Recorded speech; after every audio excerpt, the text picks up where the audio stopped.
We are live. Hello and welcome to the Lion Show. I'm your host, your favorite business coach, Robert Lyon. Today, we have the great privilege of talking to Travis Johnson. He's just a podcasting extraordinaire, Navy veteran.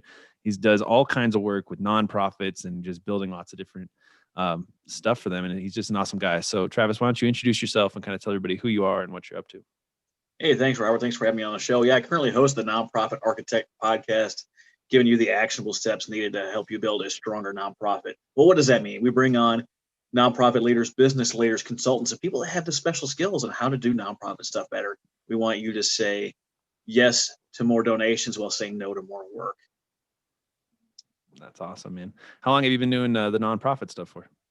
I've been doing nonprofit stuff for a couple of years, been on a couple of boards, authored a couple of books, raised $500,000, got people automated donations, doing some great stuff.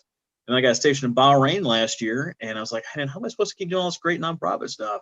The idea came for a nonprofit podcast, and there wasn't really a lot of how-to out there. There's some great conversations.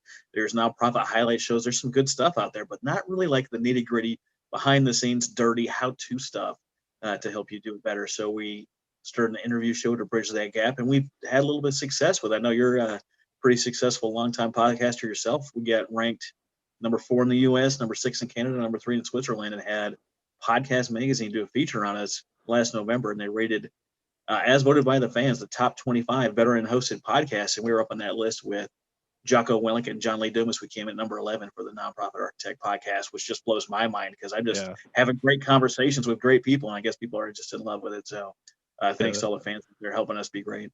That's so killer, man. I love that. I'm like number 1 in like weirdest countries on earth, not the U.S. or Canada.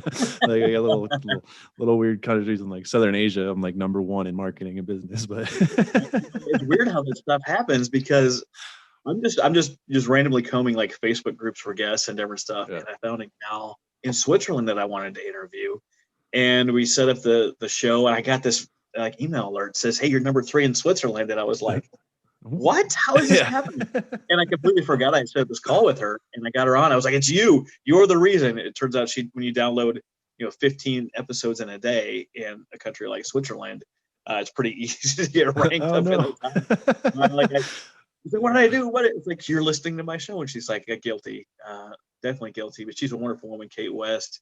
She helps teach people to become grant writers so they can get their projects funded. And it's I kind of feel maybe a little selfish. Like I get to talk to all these great people that are just on fire for what they do, that are delivering services and programs to people in need, and I get to talk to them and get the behind the scenes and learn directly from the experts how they're doing it. I'm just so blessed to have those opportunities. Yeah, man, that's freaking awesome. So I gotta ask the juicy details. You said something about like there was attempted murders or something. Like, what's that, and how does that happen? Yeah, if I get the quick stats of my life, before graduating high school, I moved 36 times, was in 12 schools, went to 6 states, in 5 different foster homes, survived 2 murder attempts, and got in some serious trouble with the law. But when you're in a family that has mental health problems, moving a lot, and they need treatment and things. And no kidding, my sister and my mom both tried to kill me at one point, and I survived. Here I am. Good luck taking me out. People are like, that's really rough. And I was like, you know how hard it is to get like thug life lasered off your knuckles? And I have to say stuff like that because people are like, seriously, dude, are you like some hardcore whatever? No. Surprisingly, I'm one of those other foster care stats. Foster care was the most stable time in my life with the most loving families. Fortunate for me, I know not everyone has that experience.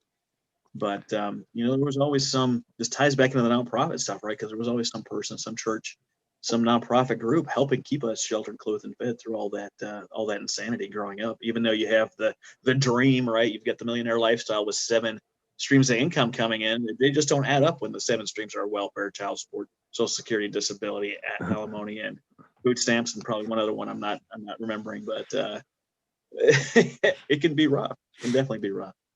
Yeah, no, 100%. I didn't grow up in the best circumstances, and then I joined the Army. So it sounds like you did that, and then you joined the Navy, right? Out of like 18, probably, or how old were you when you joined the Navy? Yeah, I graduated high school at 17, and based on the grades and the life that I had, there wasn't a lot of people just banging down my door wanting to get me into college. And being a small town in northern Minnesota, like everyone knows your business. And I was like, if I wanted to get out of here, have some kind of opportunity for myself, I'm going to have to, make my own way. Yeah. I got into some serious trouble with the law right at 16. And if I had been any older, or it would have been, even went to court a couple of months later, it would have been a felony, and would have definitely hampered all my opportunities moving forward. But, I didn't want to be in your situation in the Army. I didn't want to carry all my stuff everywhere I went. I didn't want to get shot at. Like, those were out for me. So, the Marines and the Army were out right off the bat. I went to talk to the Air Force, and at the time they had just the strictest standards for like people to come in. And like the first thing, they're like, "Hi, I'm Travis," and they're like, "Hey, before we get started, do you have anything more than a traffic ticket?" I was like, "Oh yeah." They're like, "We're not interested." We're not interested. And that gave me a little valuable piece of information, right? So I didn't divulge that to the Navy recruiter right away. I waited till they were good. They were good and sold on Travis before I dropped that bomb on them. And they were like, "Are you serious?" Because I qualified for Nuke and all those crazy programs. And they were like, "Are you kidding me right now?" And I'm like, "No." So it was like basically, the 11th hour, right before everything was going to be done. And so they were scrambling to get me in. I had to talk to the admiral of recruiting and tell him what I did and go through the process and get his approval. I had to get a waiver because of my disciplinary problems. Because obviously, once you go thug life, it's hard to integrate into society. But I got him convinced that I wasn't a threat, an ongoing problem. And I got in and I joined. I came as an E1. It took about a year off between high school and the military to find myself. What I found was the civilian world sucks when you don't have an education. I was working 2 full-time jobs and a part-time job trying to make ends meet, because no one has money to pay you in a small town. That's just the way it is. There's nothing wrong with that. But I wanted more. I wanted to decide to do what I wanted to do for my life, and join the military as an E1. And now I'm at more than 20 years. I got commissioned a number of years ago. I was 12 years enlisted and made E6 before crossing over to the dark side. They had cookies and more money, so I went for it. Well, I guess you can see it in the background here. My wings for flying are up in that little circle disc up there. The airplane that I fly in the background. Nowhere that I ever thought I would be, and here I am now.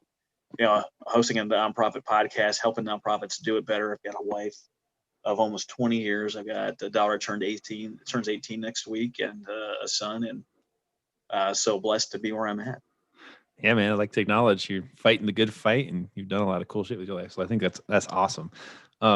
So how did the whole nonprofit, it just kind of started because you're passionate about it, or the nonprofits helped you out when you were young, or how'd that kind of become a thing? Well, I mean, that's a good question. I've been stationed in Oklahoma City for 18 years of my career in the Navy, which, how does that happen? Who does that, right? Like, you want to be stationed in the middle of the country, not go anywhere, we have the place for you. Yeah. But I got here, and, as you might imagine from that childhood growing up, you spend a lot of time in scarcity mode, in survival mode, just trying to put things together. You have no basis, you have no foundation built. You don't know too much. You don't know how to interact with people. You don't know what's good or what's bad, just because of the lifestyle growing up. It was like kindergarten, 2nd grade, 4th grade, and 7th grade. I was in 3 different schools during each of those school years, which, prepared you for military life, because you're always going to be the new kid. But I got here, I got to a point where I wasn't in that scarcity mode. I wasn't in survival mode. And I was like, this is home. This is what home feels like. Am I part of the community? Like, what do people in the community do? I didn't know. I had no idea what people in the community did. And I asked around. I was at church, and I was like, "Hey, what do people what do people in the community do?" Like, I don't know. And you find out things like they volunteer, they give money, they serve on committees and boards, and they help try to make their community better. And I went to a networking meeting just to meet a couple of people. I got introduced over there, and I didn't know what I was going to do. I didn't know anything. All I knew is I could do what I could do, right? I could show up with a good attitude and be willing to help. And isn't that just the formula for success in any venture? Show up with a good attitude and be willing to contribute. Yeah. And I met a couple of people, and right off the bat, met a wonderful woman, Miss Patty McDoulet, and she was telling me about her daughter and all the great things she was doing in the nonprofit world. I was like, this is great. I want to meet her. And I found out that Miss Patty was trying to generate money for her daughter's memorial because she'd been killed by a drunk driver a couple of years back. And so we decided to change our household giving and help her build her memorial. And someone was listening. The guy I was meant to meet. Everyone there already knew everybody. And the guy that I was supposed to meet, who I didn't know who he was sitting across the table listening the whole time to us interact and talk. And before you know it, I was on I got published in a book, Walk with Warriors by Shannon Whittington. We're one of 22 military authors, sharing our story, our experience, whatever story we wanted to share.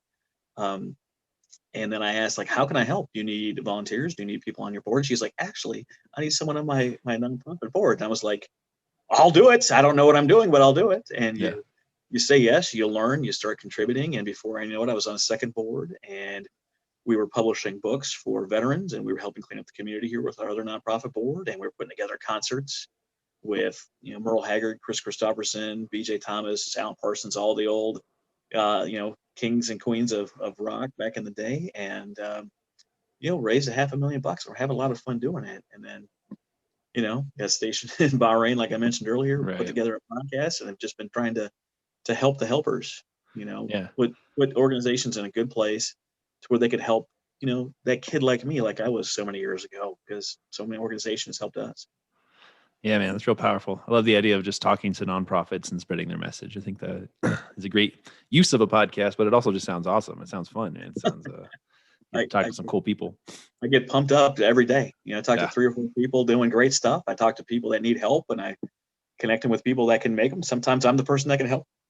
Sometimes I'm not the person that can help them. I have, a great network of friends that can help them solve their problems. Just had a gallon this morning. We talked about the stuff that everyone loves talking about, CPAs and audits and that kind of fun stuff. But knowing what to look for and knowing when you need help, that's the kind of stuff that we ended up talking about today. And now anyone that listens to that show and be like, ooh, I'm in hot water, or yep, I'm doing that right, or ooh, I need help. And now they have a contact that can help them accomplish what they need to and make sure they're doing everything right. Yeah, man. I mean, I really want to start a nonprofit myself, but without putting everybody to sleep, what are like the little sped up steps, on how to really kind of start like a 503c, or like just how to get one really? Well, I mean, the first thing we have to talk about, like if you said you want to start one, right? And that may or may not be true. That you have a group of people or the environment or animals or whatever the thing is that you want to help, which is good. But you have to determine if the best way to help is by actually starting your own organization, or is there another organization in your area that's doing something that you want to do or something similar that you can come on board and help them grow their mission that covers the thing that you care about, right? So if you care about veterans, I'm in the military, I get questions about veterans all the time. Like looking out across the US, there's 53,000 veteran service organizations already in operation.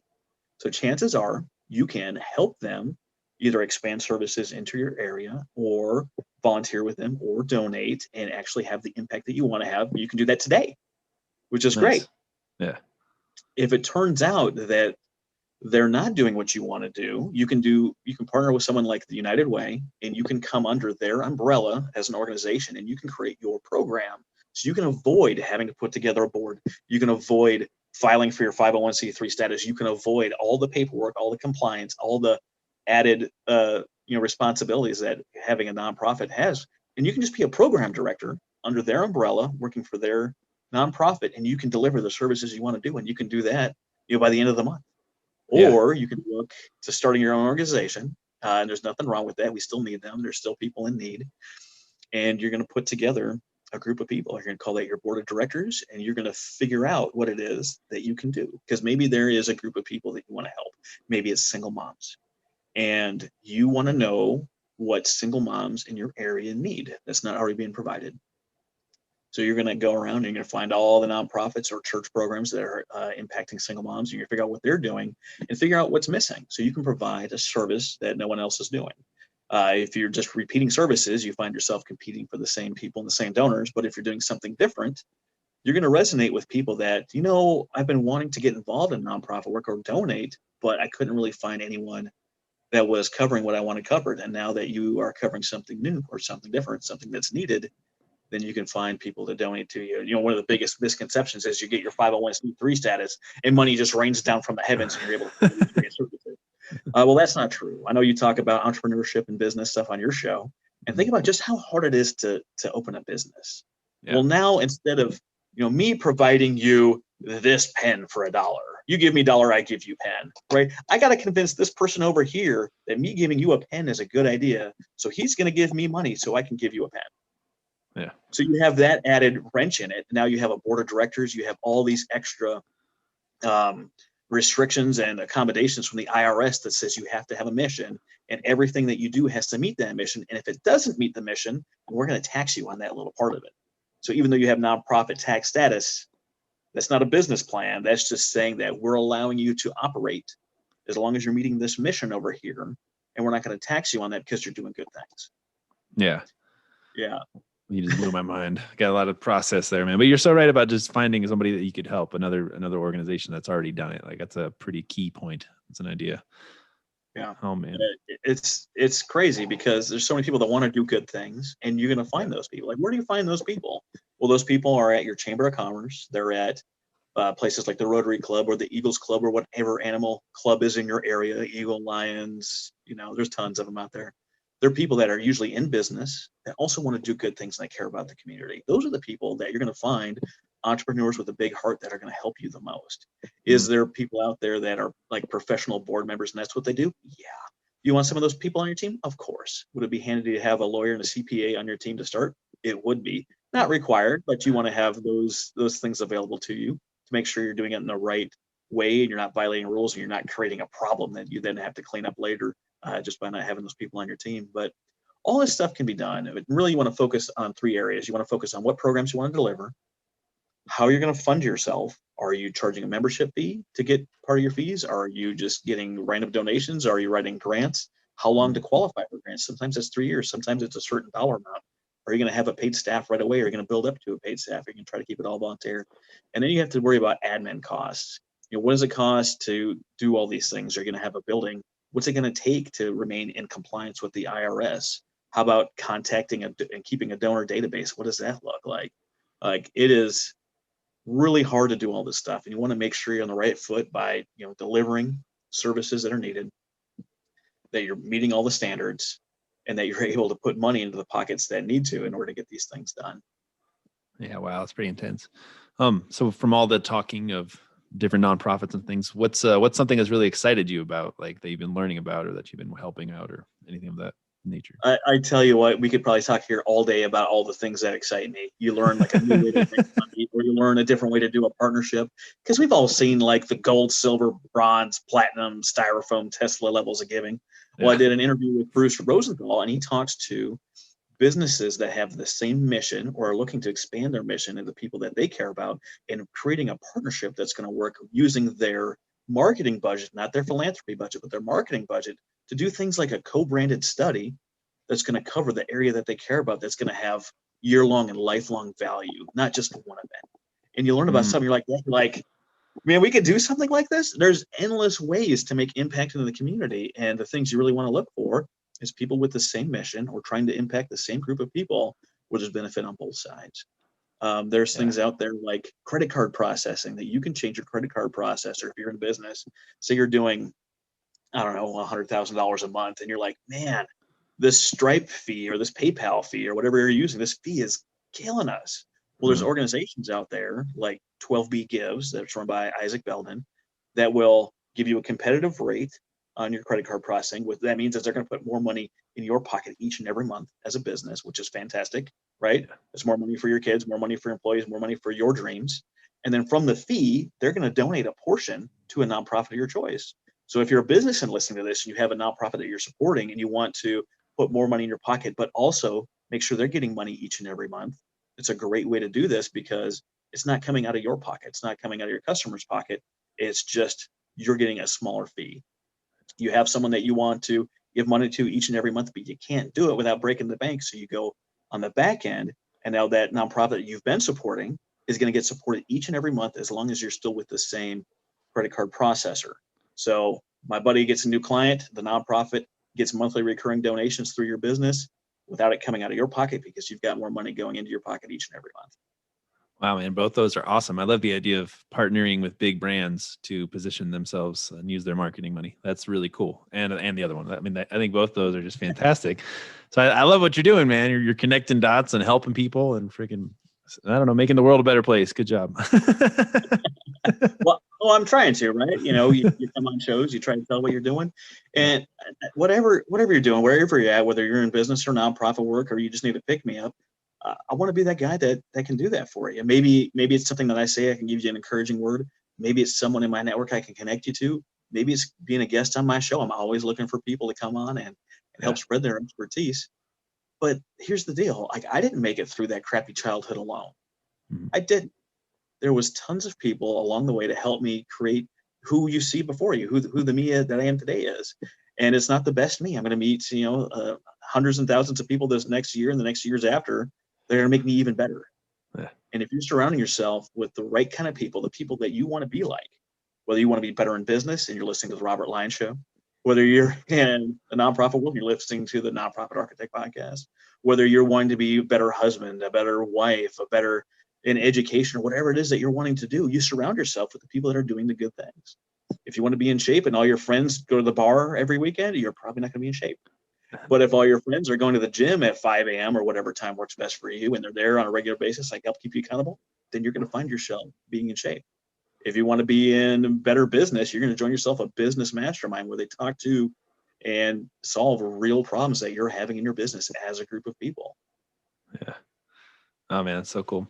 So I'm all about the listeners' success. So if the listeners wanted to learn more about, starting a nonprofit or just learn more about, how to be a successful person helping other nonprofits, is there anything else you think that we left out that you might want to mention?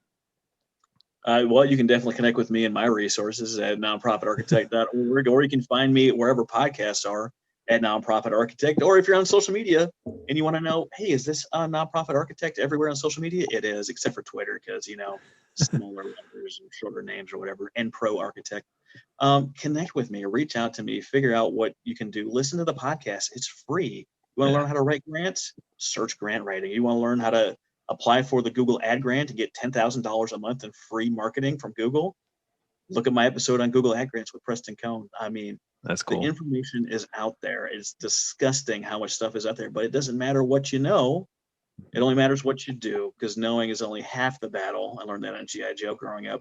The other half is implementation. If you don't ever take the action, doesn't matter how many books you read, doesn't matter how many podcasts you listen to, doesn't matter how many great people you meet if you never do anything about it. Yeah, I love it. Sounds like podcasting has definitely changed your life. So I'd like to talk to you a little bit about that. So like on your journey of making your podcast, what have you found that really works to spread your message or to just make a better show? Or how do you do your work? I do a lot of asking. I'm a big asker. Like I've already asked, who would want to be a good guest on my show? I've taken this opportunity to say that I interview nonprofit leaders, business leaders, consultants, people with special skills. Yeah. Every time I have someone come on the show, I'm like, hey, who else do I need to know? Who needs to hear my message? And who do I need to connect with to be on the show? Who can provide value to my audience? When you answer those questions and you're asking them in the right places, you're going to find the people you need. I do nonprofit stuff. So I'm in a couple of nonprofit groups on Facebook. And what do? I go in there, I answer their questions. I provide them value. And I find people that are active in groups and I add them as friends. Because if you're active in the place where I want to be, and you're aligned with my mission, why wouldn't I want you in my network? Right? So I go on there and I'll say, hey, I have a podcast that covers this. And they're like, ooh, what's the link?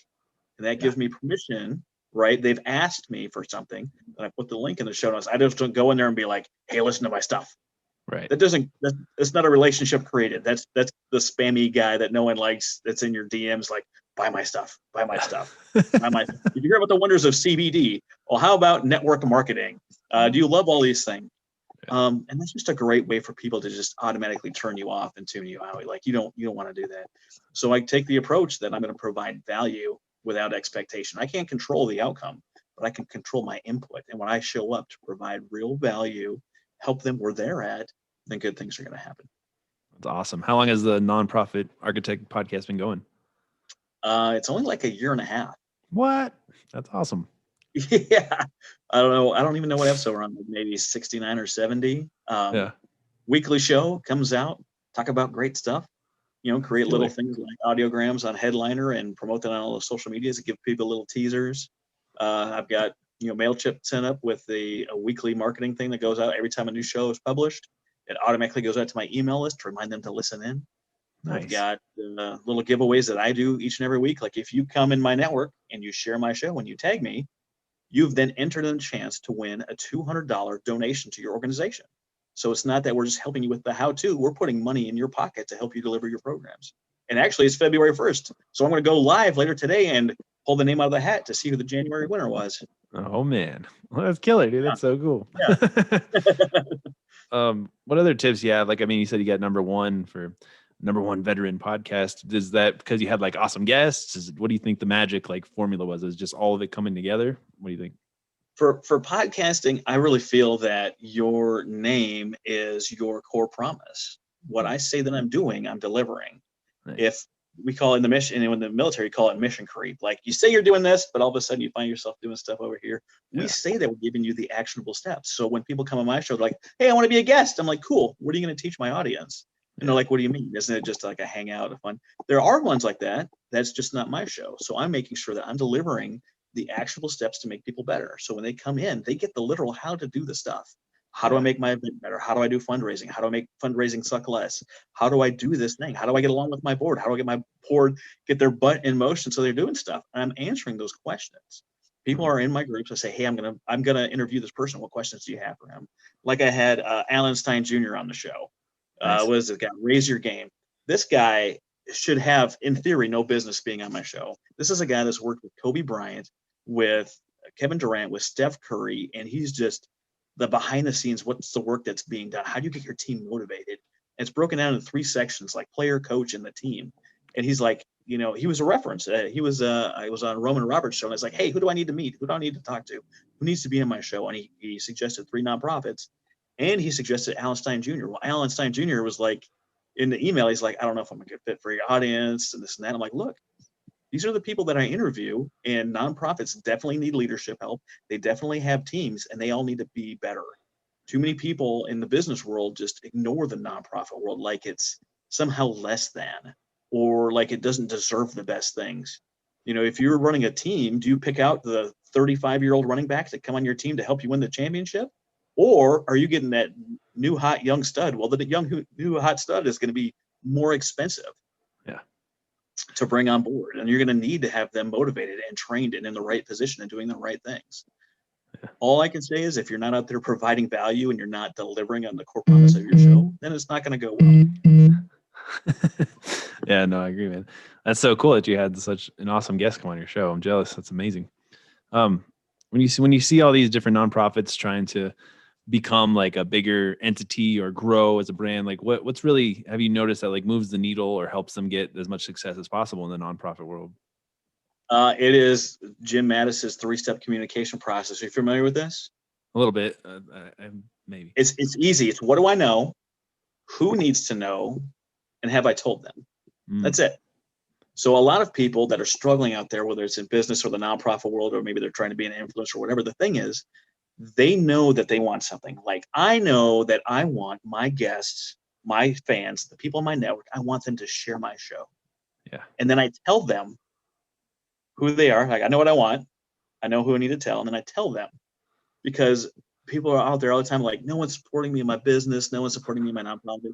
No one's doing these things. I'm like, well, have you told them what you want them to do? Right. Did you say, "Hey, you want to know how to help? Here it is. $20 a month is going to help us keep the show on the air. If you sign up to give $20 a month, I like you so much, I'm going to send you this free mug or this free t-shirt or these sweet shades. I love colored shades. I don't know why. Whatever the thing is, but if you haven't told them what you want, they can't deliver it to you. I talked to a nonprofit. He's an amazing speaker. He's got so much energy. He said he went up on stage and he said, "I'm mad at all of you. None of you all support me. None of you all sharing my stuff." And I was talking to this guy. I was like, "Did you really say that?" He's like, "Yeah, I did. I was so upset." I was like, "Have you told them that you wanted them to share your stuff?" And he's like, "I didn't." Yeah, that's a good message. All of his stuff on Facebook. He's putting out great content, but he didn't even ask his board members. He got 5 board members. I was like, "Brother, why don't you have 5 shares on each and everything that you post?" And he's like, "What do you mean? Have you told your board members that you need them to share everything you post in that group?" And he said, "No. I don't know why they're not sharing." I was like, "Well, you just told me that you didn't tell them you wanted them to do so." That's awesome, man. I'm going to guess, come on, Lori McNeil. She's an international speaker with Napoleon Hill Think and Grow Rich. She's a business coach. She's got amazing things that she does, and she teaches people how to get booked on media. Yeah. I've been connected to her ever since. We talk all the time, and I ask her on a regular basis, "How can I best support you?" She's like, "Engage and comment on my social media, please." And I do. When she posts something and it makes sense, I'm always loving her stuff. I'm not that lazy, just like person. I hold it down and I go I to the love heart. it. You've only got Love two icons. If you've got a thumbs up and if you've got a heart, I go find the wow button. So I get you the third emoji on there. Why? Because it takes like a quarter of a second and is more engaging. And then I drop a little question where I say congrats. Or I love getting on people's birthday stuff. I'm like, hey, all the best for a fantastic birthday. What do you have planned? Got anything planned? And they're like, oh, I'm just hanging out with the family. Wow. You get along with your family and you get time to chill with them. That's so cool. That's awesome. I love podcasting kind of as a network building event. You know, I think it's just incredible the people I get to talk to and the messages I get to share and everything. So I think it's wonderful. Just because I have short-term memory. What was the 3 things again? Which 3 things? The speaking. So you find out what your message is, who needs to hear it, and what was the last one? Oh, the 3-step communication process. What do I know? Yeah. Who needs to know? And have I told them? Right. Okay. That's awesome though. That's just like so simple, so basic. It was right. Get some information, right? Someone comes and tells me, hey, Travis, I need you to do the whatever. Cool. That's now the thing that I know. Well, who needs to know? My team needs to know. If I haven't told my team I need something to get done, they're not going to be able to do it. Right. And then I actually tell them. That's awesome. Yeah, you got. What do I know? Who needs to know? And have I told them? Doesn't get any simpler and more clear than that. Isn't it great? That's epic. That's not mine. That is Jim Mattis, retired general. I just want to make sure I'm not taking credit for it. No, the great thing about quoting someone else is I can say that I've done my research. Yeah. And if it's wrong, I can say, well, that fella should have known better. Right. Yeah, exactly. Well, that's so cool, man. Well, why don't you tell everybody like the best places to find you and the best places to learn more and just get in contact? Absolutely. Nonprofit Architect, any place you can Google it. I'm like the first, 20 results that come up on Google. I'm on every social that I think is cool. If you're on there and I'm not on there, let me know. I'll come hop on there. I'm on places like Smoke and Bacon and Convene Communities and like all these other like weirdo ones. I'm on there, even though I know the founders of all those other ones. They're cool guys. They're amazing. I know we've got like Parlor that ripped off and MeWe and all these other stuff. I'm on there. I interact most on Facebook, Nonprofit Architect on Facebook. If you go facebook.com/nonprofit architect, it's my personal profile. Hop in there. If you're struggling with what you're doing in the nonprofit realm, get in my group, facebook.com/group/nonprofit architect. Go in there and ask the questions that you need answered. Everyone is struggling with something. Maybe someone else is struggling with what you're struggling with, but they're just scared to ask. Just ask the question. I just spent a year over in Fifth Fleet, and we've got this Vice Admiral, this 09, this amazing man out there, and he spends his entire day asking questions. He's got people doing the work. He's got people doing intel, people running operations, and he wants to know what they're doing, what the plan is, what's moving on. He spends his entire day asking questions, and not a single person thinks that he doesn't know what he's talking about because he's asking questions. Ask the question. Ask the question. There's one thing to be thought a fool for not knowing. It's another thing for not asking and remaining a fool. I love that, man. So the question that I'm kind of asking every guest is, what motivates you and what is motivation? What motivates me and what is motivation? Look, the man I am today is a much greater the man than I was 2 years ago, much greater than I was 5 years ago. But compared to the guy 5 years from now, this guy sucks. The only way I can get better, the only way I can do stuff better is by learning, by asking questions, and by trying new things. I've got a whole list on my phone of all the cool things that I've done and tried, not because I need to promote the list to show people how amazing I am or, have some big ego.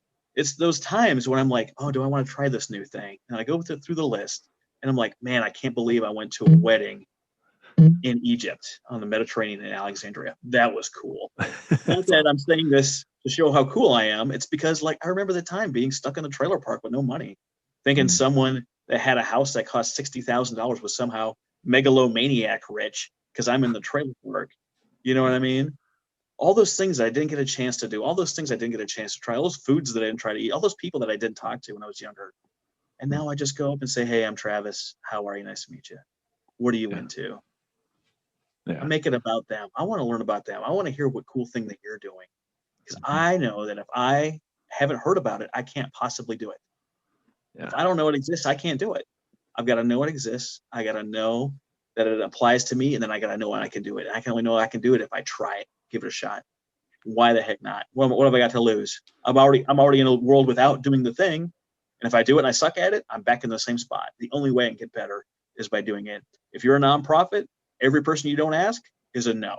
Every person you don't ask for money is a no. You live in a town of 30,000 people and you don't ask 5 days in the week, that's 150,000 no's that you got. The only chance you have for yes is by asking. Yeah. Oh man, got me all fired up now. It's awesome. That's what motivation is right there, Rocky. That's what motivation that is, man. You're the man. Well, it's been such a pleasure having you on today, man. I really appreciate it. And I know everybody listening is probably just ready to go do some nonprofit work now, or is just pumped up, man. Just at least excited to listen to your podcast. So I'd like to encourage everybody to go check out the Nonprofit Architect podcast. And Travis, you're awesome. Thank you so much for being on the show. Hey, thanks for sticking with it, Robert. I know we had some technical difficulties, but here we are delivering. Yeah, man. All right, everybody listening, thank you so much. Be sure to like, subscribe, and share. I told you to do it, so you got to go do it now. Thank you so much. Take care. Bye. Bye.